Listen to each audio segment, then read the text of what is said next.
Tonight on CBC Vancouver News. A big BC port expansion comes with big concerns. The approval of this project is based on false justifications and incomplete facts. For the environment, we need to be able to increase our port capacity. And the economy. Plus, a reprieve for international students facing deportation from Canada. Definitely, there is a relief. Ottawa agrees to let them stay for now. More pain for journalism. Bell Media cuts thousands of jobs, shuts down foreign bureaus, and pulls the plug on numerous radio stations, including 2 in Metro Vancouver. This is CBC Vancouver News.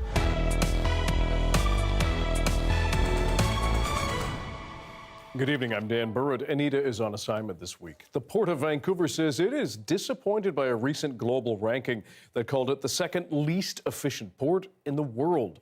Officials say it's been a challenging 3 years with the pandemic, floods, and wildfires. As John Hernandez reports, more trouble could be coming with a possible workers' strike. It might be one of the more picturesque ports in the world, but when it comes to getting cargo in and out, the Port of Vancouver is considered one of the worst. To see the rankings unfold the way that they are is not where we want to be. The port's VP of Operations startled by the latest annual global efficiency ranking that put it in second last place, a near bottom finish 2 years in a row. But he thinks the list, compiled by World Bank and S&P Global Market Intelligence, is flawed. I think the rating system is one that's it's challenged to be accurate at a time when we've got this level of volatility in the supply chain. Volatility, he says, like the pandemic, the floods of 2021, and ongoing supply chain congestion.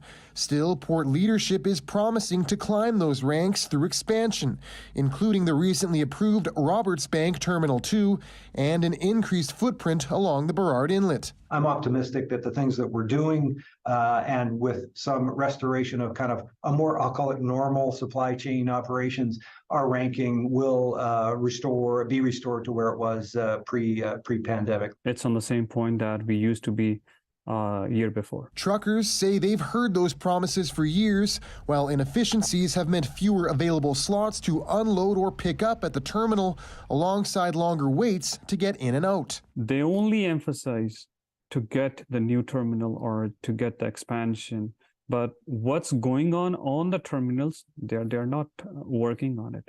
A looming worker strike across all BC ports threatens to slow things down even more. We're in a fragile COVID recovery, and any possible slowdown could have an impact within days or within a matter of weeks, which would impact not only businesses, but consumers as well. If negotiations between cargo loaders and their employers falter over the next 2 weeks, Canada's largest port could be in for some rough waters after an already rocky 3 years. John Hernandez, CBC News, Vancouver. Opposition, meanwhile, is growing to that proposed container expansion in Metro Vancouver. The federal government has okayed it, but it still needs a provincial okay. Renee Filipponi has more on the environmental concerns, organized labor, and business groups. It's a critical habitat for birds and an escape to nature for residents. I've lived out in South Delta since 1969. It really is an environmentally rich area. The wildlife is spectacular. Not far away is a large container port terminal. The federal government has now greenlit a second one, and opposition is growing. It'll be the death certificate for the Roberts Bank Wildlife Management Area. It goes all the way up the food chain. It's not just the sandpipers, it's not just the shorebirds, it's all of those and the fish, the salmon, the orcas. Subject to environmental approval. The $3.5 billion Roberts Bank Terminal 2 project would see an additional 2.4 million shipping containers per year. Ottawa says it will help the economy, promising that environmental issues will be mitigated. The approval of this project is based on false justifications and incomplete facts. But the environment isn't the only concern. Some First Nations are against it, and labor leaders are worried about automation and jobs. When one terminal goes automated, the rest follow suit. That means there's a possibility of 3,000 to 4,000 longshore workers in this province losing family-supporting jobs. Recently, the Port of Vancouver ranked second last in the world for shipping efficiency. If they do not increase their port capacity, we are going to be compromised in terms of our ability to participate in the global economy. But there are still a number of hurdles before construction can begin here, including 2 court challenges. And it needs provincial approval. A decision is expected in the fall. Renee Filipponi, CBC News, Vancouver.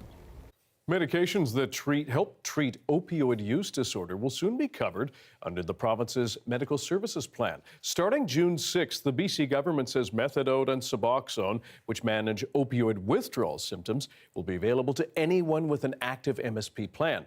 The BC is the first province in Canada to offer universal coverage. It hopes to reduce barriers and save more lives from toxic drugs.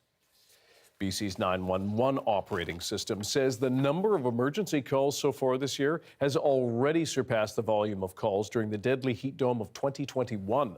ECOM says it's seen a 21% rise in 911 calls in the first 5 months of this year compared to last year. There were 39% more calls this May compared to May of 2022, and is forecasting high call volumes throughout the summer.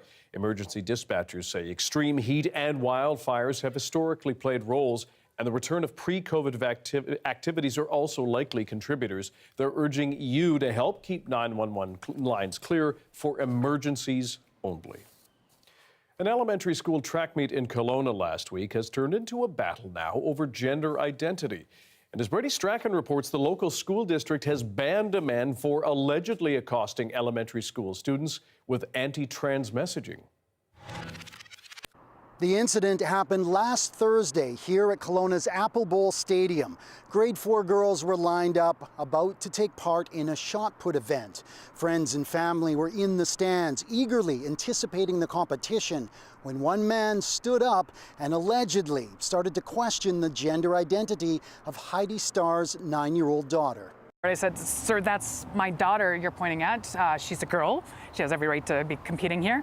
And he looked at me and said, "Oh, a girl,"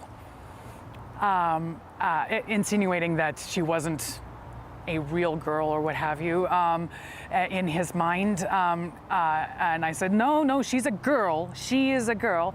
He said, no, those are boys. If they're not boys, then they're trans. Starr says the man then demanded to see a certificate to prove that her child was born a girl. She says it all happened in front of her daughter and the other children just meters away. CBC News has reached out to the couple who allegedly disrupted the event, but they haven't responded to our request for an interview. In an interview with Castanet, however, the man denies yelling at children and says he didn't point at a child and call them transgender. However, the school district has banned the couple from attending any future school district events or properties. The event was traumatic. I think it affected the young athlete's performance. And so that's just not right. Like coming to an event, questioning some other person's gender is totally inappropriate and unacceptable. It completely rocked us. My daughter was born to a lesbian family, and she knows exactly what that man was asking. And we've never exposed her to the hateful rhetoric, any of the queer hate that is out in the world. So she had no idea that existed. Starr's ex-wife, Carrie, is also a parent of the child. She, too, witnessed the outburst and says school officials ushered her daughter and the other children to another part of the field to finish their shot put event. But Carrie says the outburst had ruined the competition by that time for her daughter. She says one of her biggest disappointments, because she said, I would have gotten a ribbon if he hadn't have done that. So she was a little bit sad. She says it's shocking that hateful comments towards the LGBTQ community would show up at an elementary school event. You think it's your safe little community and none of this happens, and it's to show you that it's in your backyard all the time, right? Like, just because your eyes aren't open doesn't mean it's not there. Both moms hope this incident serves as a learning opportunity about standing up to people who oppose inclusivity. And they're thankful for the support they've received from people in their community and around the world. It's made a difference for us to be able to cope and journey through this process while we support our daughter and each other. Brady Strachan, CBC News, Kelowna. A Vancouver police officer found guilty of assaulting a black man downtown nearly 5 years ago offered his victim an apology today. 30-year-old Constable Jared Sidhu appeared in BC Provincial Court in Vancouver as he awaits sentencing. He apologized to Jameel Moore Williams, who was not in court, saying he is, quote, humbled, embarrassed, and ashamed. Sidhu was convicted in February of assault with a weapon for tasering Moore Williams 3 times in 2018. Prosecutors asked that Sidhu be given a conditional sentence, which would come with a criminal record. His lawyers called for a conditional discharge, which would see Sidhu avoid a criminal record. As long as he obeys certain conditions, the judge in the case has now reserved his decision. Disturbing news in northern BC tonight. The RCMP says 4 people have been found dead in a home in Prince Rupert, and police are treating them as homicides. Mounties say officers were called to a home on Silversides Drive at 9 p.m. last night after someone found the 4 victims inside. We don't know if the victims are related or how old they are. Police say they don't believe any suspects are on the loose right now, nor is there any risk to the public. The victims' names will not be released at the moment. Major crimes investigators are now involved. Meanwhile, people in this province are now able to identify systemic racism in government services with the new BC demographic survey. Data in the past have been used against us. So collecting data on whether you're Chinese was used to create a head tax. So we are all working very hard now because we realize the time is now. It has to be done now. It's available in 15 different languages and asks questions about ethnicity, ancestry, and religion, among other things. The information gathered will be used to create more inclusive services and programming. You can find it on the BC government website, and it will be open until September 29th. It is a difficult day for journalism in Canada. BCE, the parent company of Bell Canada, has now cut 1,300 jobs, pulled the plug on numerous radio stations, and closed foreign news bureaus. As Thomas Dagley explains, the layoffs are the latest examples of the challenges facing Canada's media industry. Outside Bell Media's radio stations, there was no sign of trouble, but listeners in several cities were in for a surprise.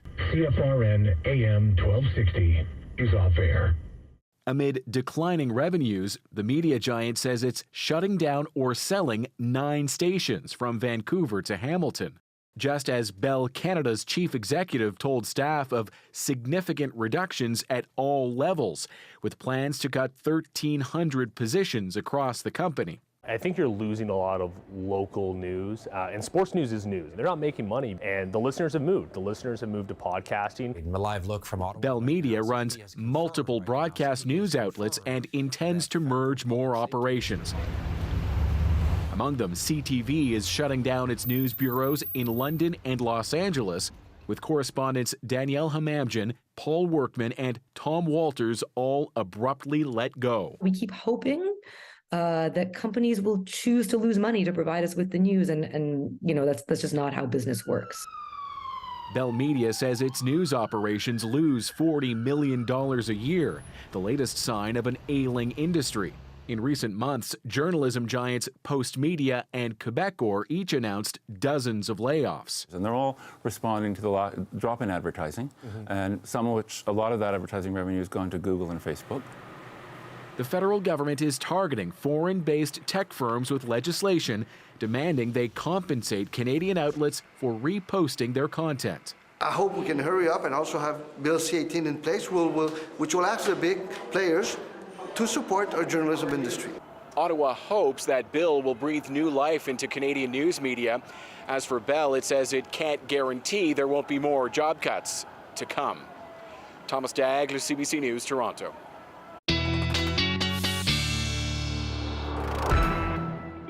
Time for our first look at the weather with meteorologist Johanna Wagstaff. Joe, cooler especially this morning.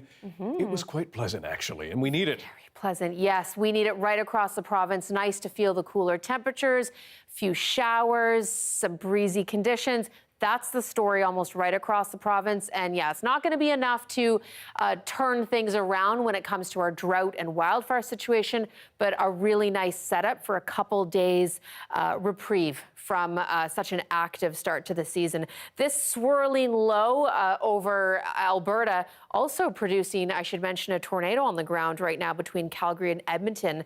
If you have friends and family east of the Rockies, that's still bringing some unsettled activity in the northeast. And there is an approaching low pressure system that's going to be our story for more showers and cooler temperatures across parts of the province over the next 24 hours. But that swirling low bringing a bit of a northerly flow, so we will be watching for smoke in new places over the next couple of days. Widespread air quality statement from Fort Nelson down towards Kamloops. You will really notice that smoke as we head into tomorrow morning. And there is a chance we may see that smoke spread down towards the Okanagan, the Fraser Valley, even Metro Vancouver. We'll keep an eye out on that for the next 24, 48 hours. But yes, fresh rain is coming as we head into the weekend. That should hit everyone, and it really does make a difference for our short-term fire danger. But I'll take you through the long-term look coming up in a bit, Dan. Sounds good. Thanks, Joe. You're welcome. Book lovers on Vancouver's west side are saying goodbye to a popular outpost. For 2 decades, Pulp Fiction was a space known for curated and rare reads in Kitsilano. Benit Brach went to the location to hear more about why this one shop is closing. Pulp Fiction Books is closing its doors in Kitsilano after 21 years. And we thought, it's like, okay, times have changed. We need to change with the times. We want to keep serving our clients, and we're able to do that, but without these additional costs of operating. Most retailers are moving towards some kind of hybrid model, combining a smaller brick and mortar footprint with online ordering, mail order. Brayshaw says foot traffic in the neighborhood has dropped in recent years, and many customers are choosing to order books via their delivery service instead. And when the building's owner proposed a rent increase, he decided it was time to leave. One of my favorite clients has a phrase that she dropped on me one day. She said, "I am my own book club." And many of my favorite customers from the Kitsilano store were their own book clubs. They were intensely into reading. This customer has been coming to this bookstore for over a decade. I think pretty sad, to be honest. I'm pretty upset. I literally, on this chair actually, what I used to do is I'd go around to all the different areas, and this is especially when I was getting into reading and I was like voracious, and I would get all the different copies and I would put them on this chair, and I'd end up getting stacks like this tall. They're kind of used. You find a lot of gems here. So things with beautiful covers, old editions. Otherwise, I really just like the environment. You walk through the books. It's lovely.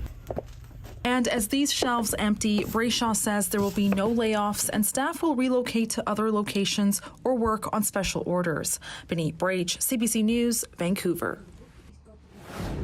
A few weeks into a very busy, active forest fire season in Canada, and plenty of misinformation is appearing online. We're going to break down the science of wildfires and why so many start at the same time right after this.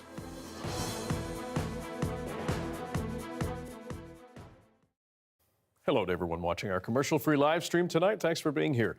A Vancouver developer is proposing an industrial site in place of wetlands in Langley. The area is home to an abundance of wildlife. Residents are pushing back, saying there would be extreme environmental damage. More now from Yasmin Gandam. Well, that can move the water, but it no longer supports the animals in that area. West Creek Wetlands in Langley is home to salmon, beavers, deer, and more. On top of being home to wildlife, it's also incredibly important to the community. You don't look around this area and think this is the perfect place to build more warehouses or parking lots. That thought just doesn't go there. And developers want to put it anywhere, even if it's a natural habitat. The 92 acres of land prevent flooding, with drainage ponds helping to reduce wildfires.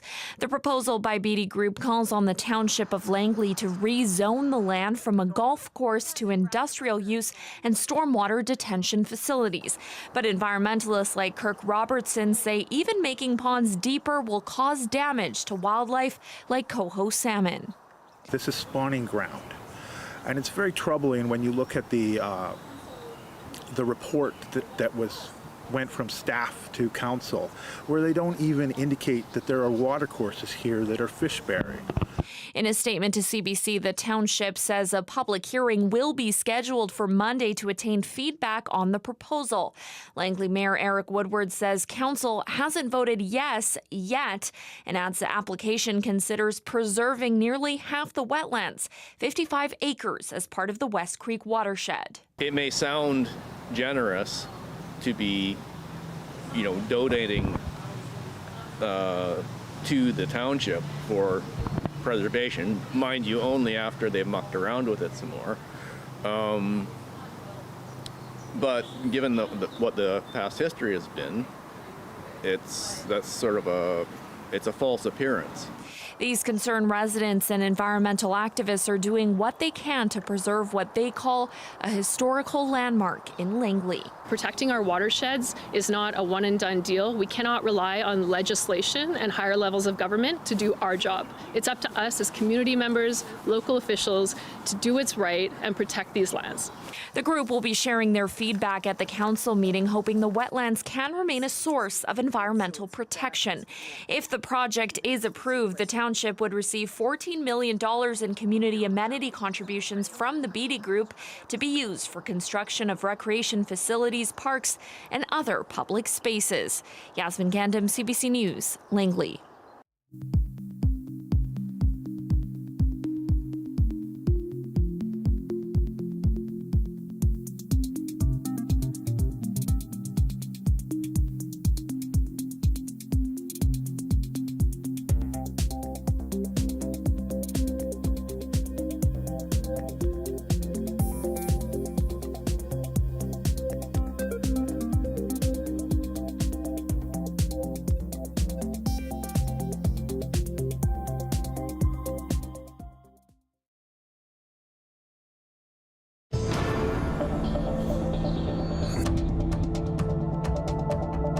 The Donny Creek wildfire in northern BC is threatening the main highway connecting Yukon and this province.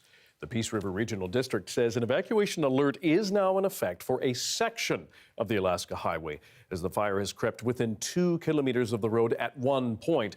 The route connects the Yukon and northern BC with the rest of the province. The forest minister says 433 wildfires have burned more than 7,600 square kilometers of land since April. That eclipses the province's 20-year average for area burned.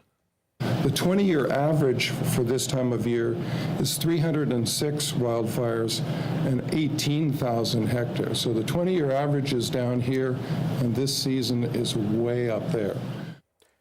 The BC Wildfire Service says the blaze that forced the closure of part of Highway 4 on Vancouver Island is now being classified as being held. Officials say safety concerns will keep that route closed until at least June 24th, though. A lengthy and challenging detour is being used to allow people and supplies to reach cut-off communities, but it's meant for only essential travel. Now, with Highway 4 still closed, some travelers have been trying alternate routes, one of which is Horn Lake Road, which joins Highway 4 to Highway 19. Unfortunately, that route is not open to the public. The misguided directions are due in part to Google Maps, which has been giving the route as an alternative with Highway 4 shut down. But it's a private gravel logging road. The company overseeing the road is only allowing access to emergency vehicles and wildfire crews. There was people from out of country were like really, really disappointed, and I saw a few tears not being because they couldn't get to Tofino. And the Ministry of Transportation recommends travelers get their information from Drive BC. Now, as crews fan out across this country to extinguish some of the more than 400 wildfires burning, a conversation is building in a corner of the online world about what could be to blame other than climate change. Adrian Arsenault sat down with freelance journalist Justin Ling to look at the facts. We're here because we want to have a conversation about these wildfires. Yeah. Because as they persist, so do ideas and theories about what's behind them. And in the absence of a lot of hard information, other things are flowing into that space. So what are you noticing about what people are saying online about the cause of these fires, and who's saying this? There's a lot of people out there who are looking at these fires and who see an alternate explanation. A lot of them point to arson, right? There's some folks out there who just don't want to accept that climate change is part of the explanations. You go higher up this sort of food chain and you see some conspiracy theorists who believe that there is a deeper plot, that there's folks out there who are using these fires to advance their climate agenda. There's folks who believe that the government set these fires. And is this a small group of people, a large group of people? We're talking about hundreds of thousands, probably more like millions of people who are at the very least listening to and engaging with these influencers and conspiracy theorists. A lot of this disinformation is taking place on Twitter, but also alternative social media platforms like Rumble and Telegram. It is a significant enough group of people that we should probably be concerned at the proliferation of some of this misinformation. On the Rebel, you had this rather alarmist story that said Nova Scotia RCMP blame arson for multiple wildfires. And the Rebel basically pushing the idea that there was somebody individual responsible for all these fires. They later had to correct this story as the RCMP clarified that those fires had nothing to do with the wildfires, that arson was not responsible for the forest fires in Nova Scotia. In the absence of people telling us, of authorities telling us what actually has been happening here, I can understand that other theories flow in. Yeah, so you're seeing some folks, particularly on TikTok, where a lot of this stuff is going incredibly viral, pointing out that a lot of the fires started almost around the same time, and they're seeing a conspiracy in that coincidence. All of southeast Quebec just caught on fire, guys. All of it. So that's a satellite image. Yeah, that's right. So what he's pointing out here is that all of these fires have started more or less around the same time in different parts of the province, and basically concluded there has to be a conspiracy there behind it. So the thing about all of this, I'm not a scientist, you're not a scientist. Definitely not. Fortunately, we have Johanna Wagstaff standing by, earth scientist, meteorologist, seismologist. She is on top of all of this. So why don't we just give her a call? Hey, Joe. Hi, Adrienne. Thank you for jumping on board with us. We've been talking about the suggestion that a lot of them have been started by arson, or all of them, some are suggesting. And there's this video that appears to show a whole bunch of fires starting at once in Quebec. People are taking that as evidence that, see, all these fires were set. I know you've been looking closely at that. What is the actual story there? This satellite imagery is actually really common after lightning ignited fires. A cold front comes through about 24 hours before that looped imagery and sparks new hotspots. But because the lightning comes with rain, they're kind of smoldering, and the fuels have been so dry in this part of the country that they're able to hunker down until about sort of 18 hours later, when you get that strong daytime heating, the sunshine, those fuels dry out, and they all sort of hit that critical threshold at the same time, and they take off. And the afternoon winds kick in, carrying the flames and the smoke in the same direction. But yeah, we see this all the time after lightning ignited storms. A lot of people have really honed in on these images of helicopters and aircraft, in some cases drones, basically raining sparks down, and have pointed to this as proof that it's not just arson, it's the government, planned arson. What are we watching when we see these videos? So these are our old videos from previous, what we call controlled or prescribed burns. And this is a really important part of a preemptive fire season. This is what fire crews do before the fire season gets started, to burn off the really dry fuels and create these natural breaks. So when the fires come through, they run into these pre-burned areas and can't move any farther. Okay, Johanna, listen, thanks very much for helping us through this. We appreciate it. Anytime. What is the play here? What is the point of making these arguments? Right, I think really fundamentally it's to give somebody who doesn't want to accept the official narrative something to hold on to, right? And some of these ideas are quite prolific online. I mean, you even hear some of it show up on Fox News. This is Janine Pirro talking about how they might use this to bring back mask mandates. And while Americans choke on the smoke, the far left smells an opportunity. AOC thinks this is a great time to push her Green New Deal. Other Democrats are pumping up climate hysteria and bringing back, you guessed it, mask insanity. This is the idea that you can kind of bring a lot of the paranoia that was prevalent during the pandemic and use it around climate change. And it's a surprisingly popular idea online. Are you taking any larger lessons out of this or interpretations out of this whole experience here? Yeah, I mean, clearly we need governments and in some cases the media who are more effectively communicating both the science and the conditions and the reality and engaging with some of these conspiracy theories more directly, right? I think the only way to convince people, to win them over, is to give them the information, to treat them like adults, to talk to them like smart people, because a lot of the people who are out there spreading these conspiracy theories have done a lot of research. It might be bad research, they may have come to some bad conclusions, but they're curious and they want answers and they want to investigate and they want to dig, and we should help them do that. All right, Justin Ling, thank you. Absolutely. Appreciate it. An order to leave Canada revoked for now. We'll tell you why Ottawa had a change of heart for some international students. That's next.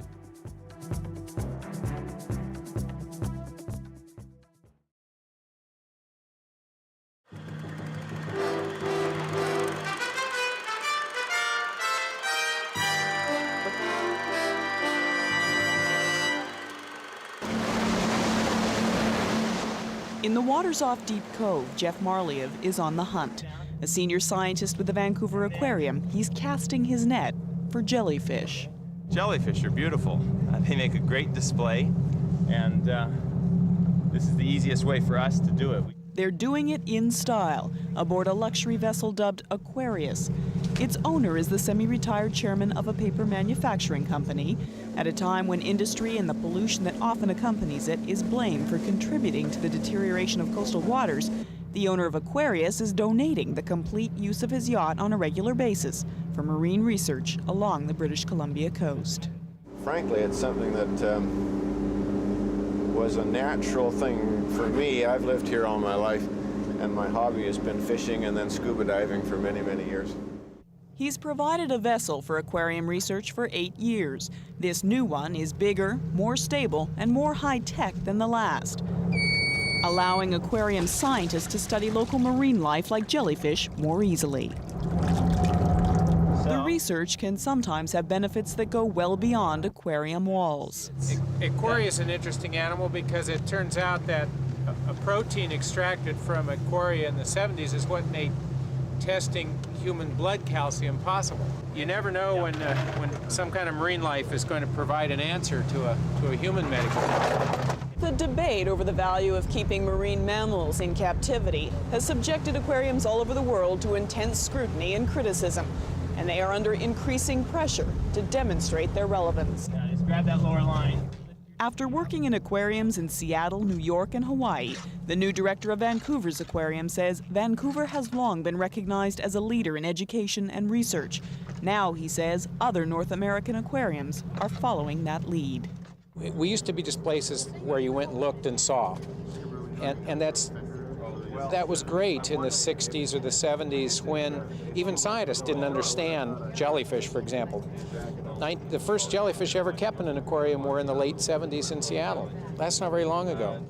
Today, a sign of the new times. Half an hour after netting them, scientists move the jellyfish into display tanks at the aquarium. These are jellyfish out there. Yeah. Snowy.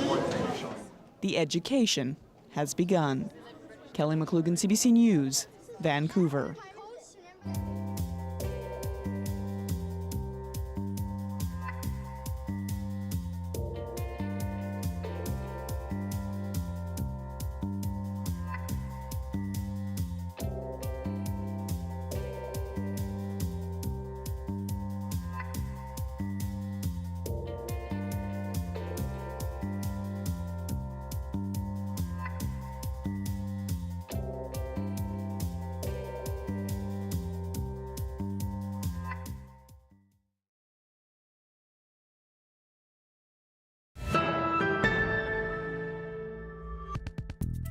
Amid public scrutiny, Canada's public safety minister says he will issue a new directive, ordering that he must be directly notified about high-profile prisoner transfers to lower security facilities.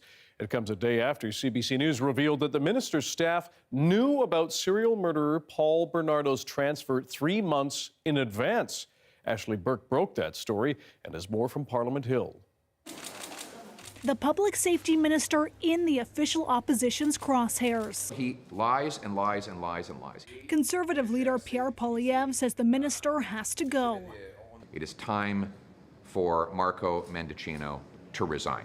It comes after CBC News revealed Mendicino's office knew 3 months in advance that serial killer Paul Bernardo would be transferred from a maximum to medium security facility. But the office said it didn't share that news with the minister until after the transfer happened. It is something that obviously we're taking seriously. The minister today admitted his political staff mishandled it. I have also made it clear to my staff that this should have been briefed immediately. Corrective steps have been taken. I have dealt with it. He expects us to believe that his staff just forgot to walk down the hall and inform him that perhaps the most notorious killer in Canadian history was being moved out of a maximum security penitentiary to enjoy more luxuries and more freedom. Mendicino promised change, saying he's issuing a ministerial directive that he must directly be notified in advance of all high-profile transfers and that the victims should be too. To make sure that they put victims' rights at the center of decisions to transfer, that they inform victims' families before those transfers take place. But the victims' families say they feel let down. There seems to be a rather cavalier attitude about something so serious, and that makes them feel vulnerable and disrespected. The opposition says it's part of a larger problem. This government has a real bad habit of saying, I didn't know. They know so little. What the hell are they doing there? The Conservatives say Mendicino should step down, and if he doesn't, that the Prime Minister needs to fire him. Ashley Burke, CBC News, Ottawa. A reprieve today for some people who claim they were victims of a fraudulent immigration scheme. Yesterday, we told you that dozens of students, including at least one here in BC, were facing deportation from Canada after it was discovered some of their school documents were fake. As Chris O'Neill-Yates explains, today Ottawa agreed to let them stay for now. On day 17 of camping out in front of the Canada Border Services Agency, rain or shine, this group of students from India is relieved that they could be allowed to stay in Canada. They will look closely to each and every file, and definitely there is a relief for the students, those who came here to study and their intentions are so clear to study. So this is a good thing. Today, the immigration minister announced a task force to look into each case. Students who can show they didn't know their acceptance records were fake won't be sent home. Those international students who are genuine applicants that came to Canada to study and were victimized by fraudsters will be given permission to remain in Canada. Students say they hired consultants back home in India who provided college admission letters to get a student visa. But when they reached Canada, the consultant then told them that they could no longer attend the college that had accepted them. So they changed schools and got their degrees, started working and building lives here. But when they applied for permanent residency, they learned that their college acceptance letters were fake. It's been reported that there are 700. Our numbers are significantly lower than that at present. There are a few dozen people. The students will be granted an 8-week temporary residence permit and be allowed to work while the task force reviews their cases. If they were defrauded, that permit will be extended for 3 years. During that period, they can apply to become permanent residents. Harjit Sidhu has been in Canada for 6 years and desperately wants to stay. We are honest, we are innocent, so that's give us a power to come front of everybody and deal with this situation. As we say from the first day, we are victim, we are innocent, we are not culprits. Today's measures are a good start, according to this immigration lawyer. So I'll be looking to see if there's clarity and fairness in the interplay between what he's proposed today and how that ends up impacting the permanent residence process. Now those who say they were innocent victims of fraudulent consultants back home will get the opportunity to make their case. And they're warning others to be careful too. Chris O'Neill-Yates, CBC News, Toronto. At least 79 people are dead after a boat crowded full of migrants sank yesterday off the coast of Greece. Rescue efforts continue as crews search for hundreds more people in the deadliest such incident this year. But as Chris Brown explains, the tragedy may not stop others from taking the same risk. Rescue vessels carrying survivors to the Greek port of Kalamata arrived throughout the day as authorities struggled to assess the scope of an emerging disaster. Local media is reporting most of the migrants were young men from Egypt, Syria, and Pakistan trying to get from Libya to Italy.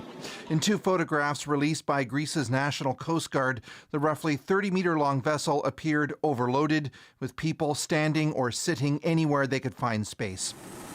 Several survivors had to be airlifted off rescue ships and taken to hospital, but most who made it to shore were simply exhausted. Visiting Kalamata, Greece's president said with possibly hundreds still missing, we may never know exactly how many people died. The mayor of Kalamata said his city is sadly too accustomed to such tragedies, and his town has responded with shelter, clothing, and help. This case is especially awful, as it appeared those on board refused help Tuesday night from the Greek Coast Guard. This UN Refugee Agency official says many migrants seem to believe their chances of staying in Europe improve if they avoid Greece. They only want to go to Italy because they feel that they will get better protection in Italy, or that from Italy they will be able to vanish more easily within the European Union. NGOs say more than 25,000 people have been killed crossing the Mediterranean in the last decade. European nations have bickered over who pays for rescues and who should take in the illegal arrivals. An agreement was signed earlier this month to share costs and speed up asylum procedures, but human rights advocates are doubtful it will help much. Instead of providing legal channels and safe passages, EU more and more closes its borders. Roughly 72,000 migrants have arrived in coastal European nations this year. The UN claims just over a third find some way of remaining, the success rate just good enough to ensure people will keep attempting the dangerous voyage. Chris Brown, CBC News, London. Italy said goodbye to former Prime Minister Silvio Berlusconi today, one of that country's most polarizing politicians.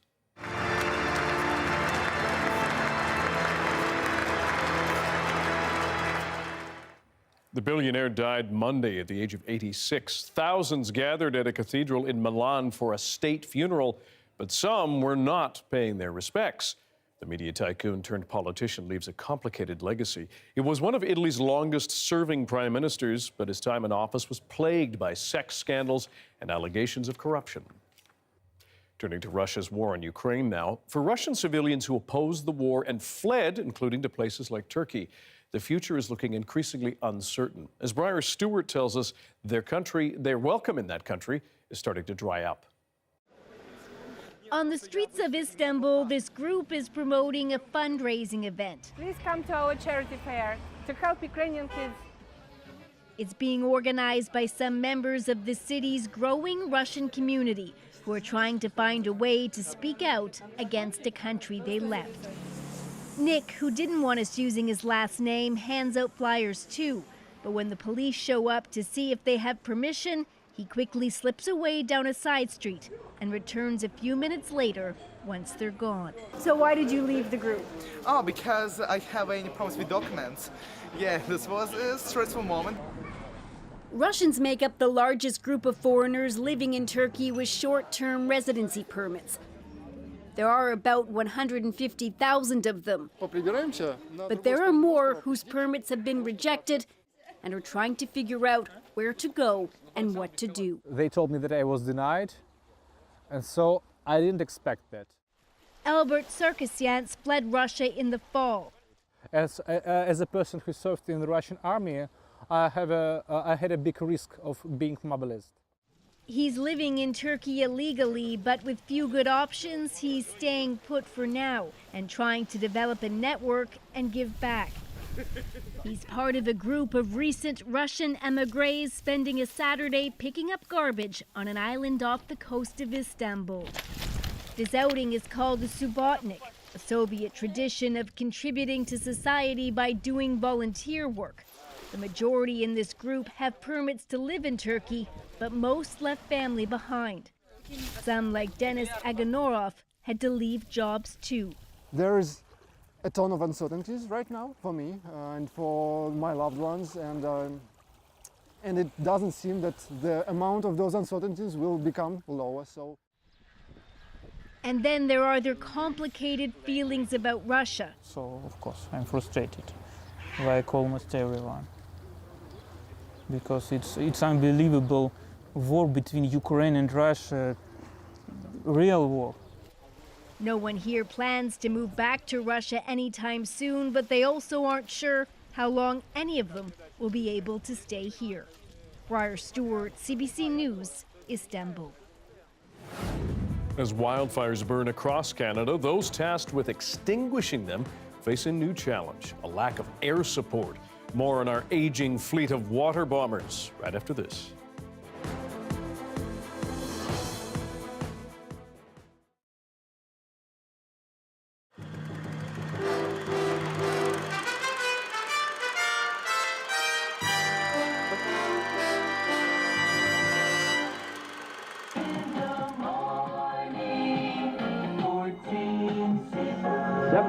At 7:30 on CFun. The Good Morning Voice on CFun Radio. Fred Latrimore.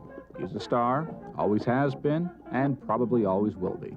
But he hasn't always been happy. From the soul-searching 60s, Neil Diamond, I said.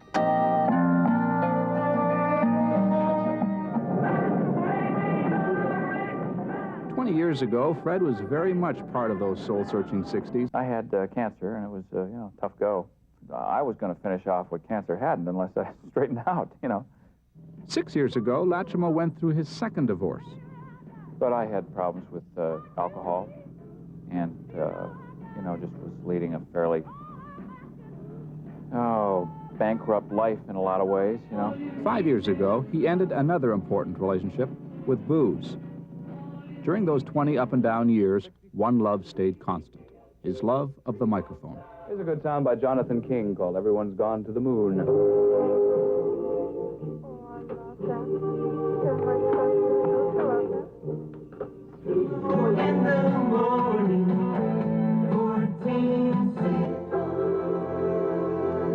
Latrimore says the turning point was Kathy. In fact, he refers to life up to 3 years ago as BC, before Kathy. They met through their work at the station, and a couple of months ago, CFUN's traffic reporter, Kathy Baldazzi, and Fred Latrimore were married. Shall we try that one more time? Sometimes I can see where he's going when he's talking about, a movie we'd seen the night before. I know where he wants to go with it. He's already voiced his opinion to me about the movie. Relationships have played a peculiar role in Latrimore's life. In the real world, they've taken him on an emotional roller coaster ride. But in showbiz, relationships have made him wealthy. Latrimore is one of the hottest commercial voices around. In this recent commercial, which he wrote, Latrimore plays the nerd trying to pick up a woman at a supermarket. You got it. Go for it. Okay. Great. Talk. Move. Milk, huh? Yes. Yeah. I think calcium is very important for a strong body. It comes from cows, Right. I don't believe it. Comes from cows. Doesn't come from cows? I feel like such a fool. Be good to your bones. He lives on a 5-acre spread, 45 minutes out of Vancouver in the Fraser Valley. No neighbors, and a big German Shepherd, though the dog's really quite friendly. Hello, Rico. Let him go. Hiya, puppy. Hiya, pup. I guess it's just need to recharge. I find if I'm racing around all over the place in the city in social circumstances, parties, that kind of thing, that I don't ever get a chance to sit down and say, all right, now what's real? Why do fools fall in love? Why do you live out here? Because you're here. What's the trouble with Fred?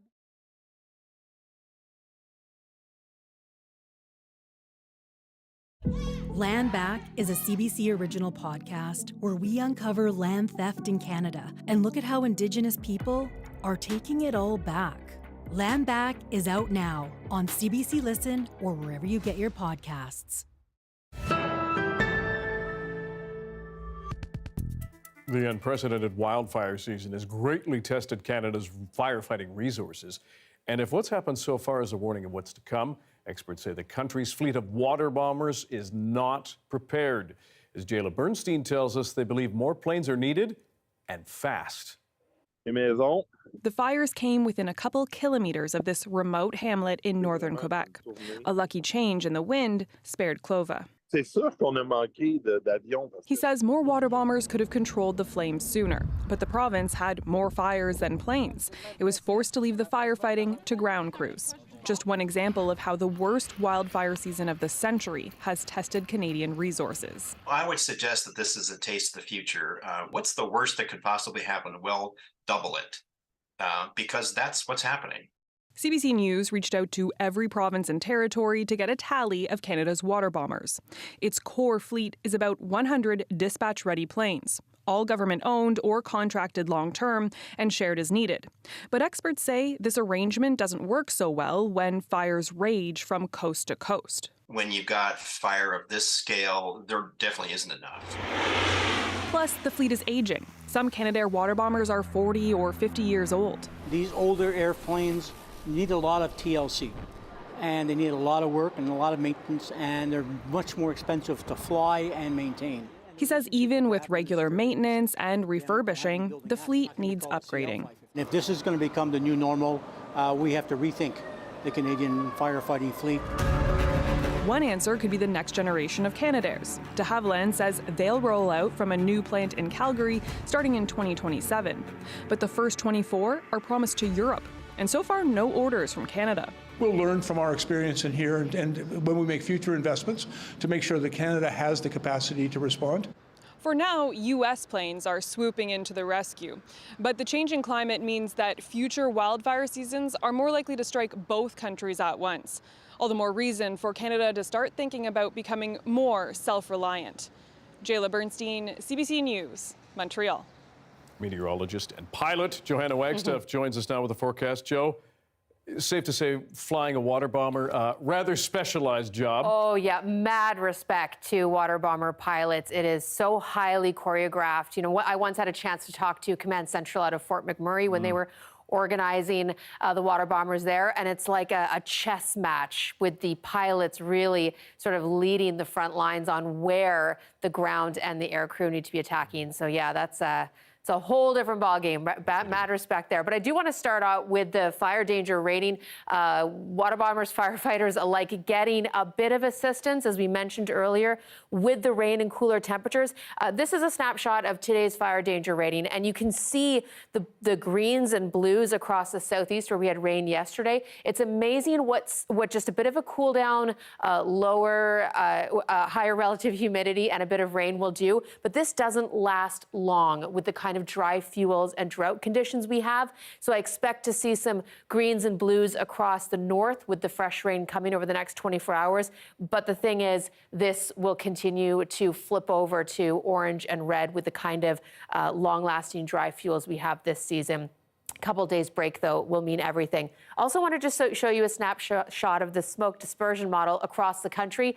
Winds have shifted, and notice tomorrow morning, we're getting those northerly winds come down across the BC interior, and there is a chance we may see smoke drift into the Fraser Valley and Metro Vancouver. Keeping my eye on that for tomorrow and towards the end of the week. So just a heads up, we've got a sunny forecast in through Metro Vancouver. We may be looking at some smoky skies. This approaching system, though, is going to mix things up as we head into the weekend. It is going to spread widespread rain across northern BC. Not a lot, but again, we'll take anything to get a bit of a break for those northeasterly fires. Notice how it sort of spins out of energy as we head into Saturday. So a lot of uncertainty when it comes to what exactly this will do for our weekend forecast. Tomorrow, though, a bit of a break between systems. So we'll see seasonal temperatures, mix of sun and cloud for most of the province before that rain returns on Friday. So you can see for Metro Vancouver, Thursday and Friday, fairly seasonal temperatures, clear skies, unless we see that smoke move in. And right now, I've just got the showers on Saturday, but Dan, yesterday, full-on rain on Sunday. So let's check in tomorrow, shall we, on how that low looks for the weekend. Good idea. Hopefully some more rain for Monday. Sounds good. Thanks, Joe. You're welcome. A new art show on Vancouver Island looks to honor some of Canada's greatest artists using artificial intelligence. We'll tell you more about these computational creations coming up.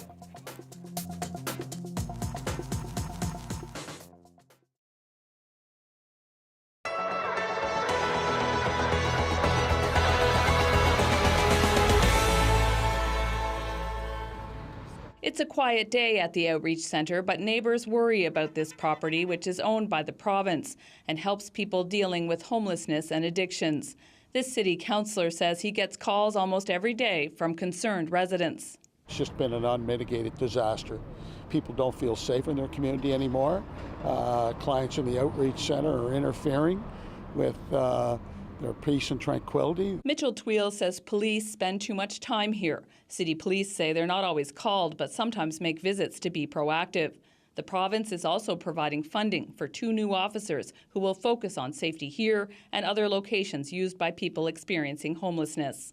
Having more presence to respond to complaints of safety related to people unhoused, but also increase the visibility of policing in those areas so people can feel safe in those spaces.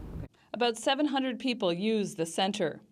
Yeah, some things do have to be worked around, but if it does get worked around, like the neighbors and everything start working together because we're all humans and we all deserve the respect. So there are individuals with very complex needs and untreated and undiagnosed mental health issues that can't live in housing right now because they would not be able to manage.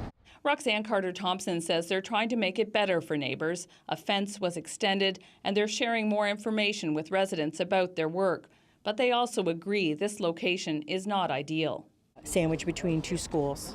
Clients are on display. Would we ideally like to be at another location? Yes, we would. And we think it would be better for the community as well. The province says there are no plans to move the Outreach Centre yet, but talks are happening on how to provide all services like the Outreach Centre, the emergency shelter, and the overdose prevention site all in one location. Officials say the public will be involved in the process. Laura Meter, CBC News, Charlottetown.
Two BC artists have been teaching students about artificial intelligence using written prompts to create art inspired by the work of great Canadian artist Jean-Paul Riopelle. Their creations can now be seen at the Malahat Skyway. Have a look. The biggest thing I learned from the workshop is just the ingenuity of the students. When Juan and I first learned about Jean-Paul Riopelle's 100th anniversary, we got so excited. We just were dazzled by this French-Canadian artist who was such a rebel. He was so forward-thinking. He was so experimental that the two of us were like, we have to do something with AI. It was just the right amount of looking forward into the future, dash of controversy, but also really accessible. We really prioritize youth and young people being able to participate easily in this project, and AI really accomplishes that. All you have to do is string together some words, pop it into Midjourney, and you can really see what you're thinking in your head. So Midjourney is one of this software that has been developed in order to generate images using artificial intelligence. And they have trained this machine learning algorithm to understand the language that people are putting in as their prompts. And then from that, it starts creating something that kind of represents that based on all the sources of images that they have. We can tell it to paint something in the style of a particular painter. And when we heard about Rupert, one of the things that he did was painting without thinking, letting your body do all the painting. And the connection was, well, that's kind of how AI paints. It really paints without thinking. It's just trying to guesstimate what your prompt might look like. But we are putting the humans ahead of the AI. The collaboration, working together to develop something in groups is what we wanted to focus on. So during our workshops, we actually show an image to our students and we say, let's try to break this image down visually and then write it down so the AI can replicate it. So we go through a series of steps where we say, okay, what kind of medium is it? Is it oil painting? Is it an illustration? What color is the background? And they actually start getting the image being replicated by AI. I'm trying to figure it out. The youth group wanted to do something with race cars, which was perfect because Jean-Paul Rupert loved fast cars. So we developed a prompt that has Hot Wheels in the style of Jean-Paul Rupert. It definitely gave us something very abstract, very textured. So the students of France and Kelsey, a lot of them they're very socially conscious. So we wanted to incorporate that, and they actually came out with this beautiful prompt of half the earth on fire and half not on fire. Which nowadays is a very something that we suffer here in Victoria and BC all the time. I also paint without thinking. Not as good. Thanks for being with us tonight on CBC Vancouver News at 6. You can find this newscast online on CBC Gem, our free app, as well as on YouTube and our website, cbc.ca/BC. Michelle Gassoub will have your late local news at 11 o'clock, right after the National. Good night.